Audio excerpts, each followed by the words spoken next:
नमस्कार दोस्तों, स्वागत है आपका हिंदी व्याकरण की क्लास में। आज का हमारा टॉपिक है संज्ञा। यदि आपने इससे पहले हमारी और वीडियोज नहीं देखी हैं, तो आप चैनल पर जाकर उनको देख सकते हैं। चलिए दोस्तों, बिना समय गवाए आरंभ करते हैं आज का टॉपिक संज्ञा। दुनिया के सब नाम अर्थात किसी वस्तु, व्यक्ति, स्थान व भाव के नाम को संज्ञा कहा जाता है। मूल रूप से संज्ञा दो प्रकार की होती हैं दोस्तों। पहला है यथार्थवाचक संज्ञा, दूसरी होती है भाववाचक संज्ञा। अब बात करते हैं यथार्थवाचक संज्ञा की। वह संज्ञा जिसका नाम सुनते ही उसका चित्र मस्तिष्क में आ जाता है तथा जिसे देखा व स्पर्श किया जा सकता है, अर्थात जो मूर्त या वास्तविक हो, उसे यथार्थवाचक संज्ञा कहा जाता है।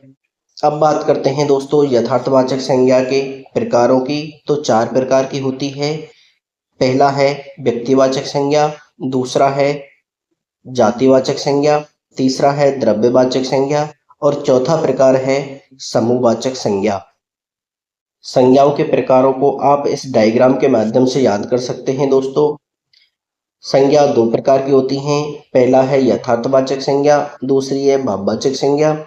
यथार्थवाचक संज्ञाएं चार प्रकार की होती हैं, जैसा कि आपको बताया गया था।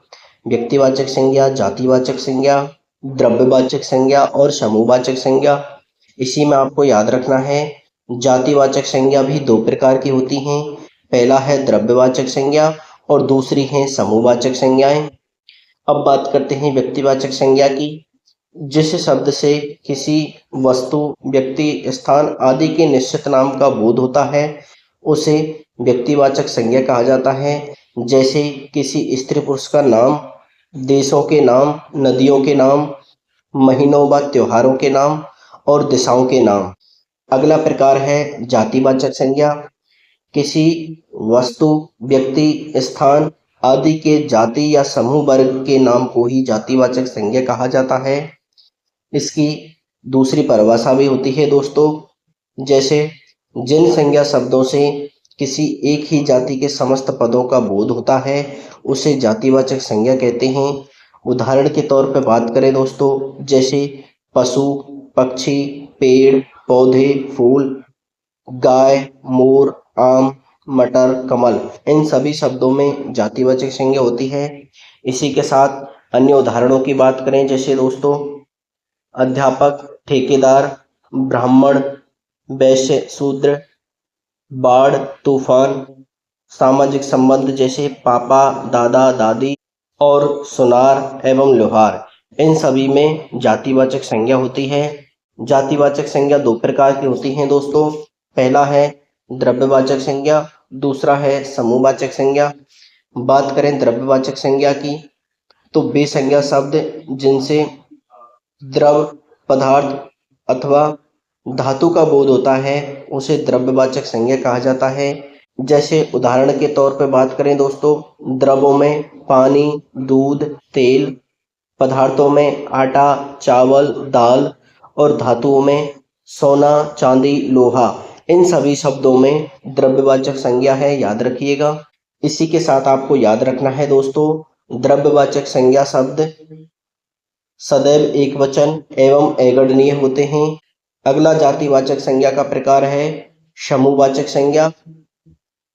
जिन संज्ञा शब्दों से किसी वस्तु या व्यक्ति के समूह का बोध होता है, उसे समूहवाचक संज्ञा कहा जाता है। जैसे सेना, दल, भीड़, गुच्छा, ढेर, जत्था, इन सभी शब्दों से दोस्तों किसी न किसी समूह या वर्ग का बोध होता है, इसलिए इन सभी शब्दों में समूहवाचक संज्ञा होगी। संज्ञा का अगला प्रकार है भाववाचक संज्ञा। जिन संज्ञा शब्दों से किसी व्यक्ति या वस्तु के गुण दोष, अवस्था, धर्म, भाव आदि का बोध होता है, उसे भाववाचक संज्ञा कहा जाता है। याद रखिएगा, भाववाचक संज्ञा सदैव ऐगणनीय एवं इनके प्राय बहुवचन रूप नहीं बनते हैं। जैसे बात करें दोस्तों, प्रेम, घृणा, अच्छाई, बुराई, इन सभी शब्दों में भाववाचक संज्ञा होती हैं।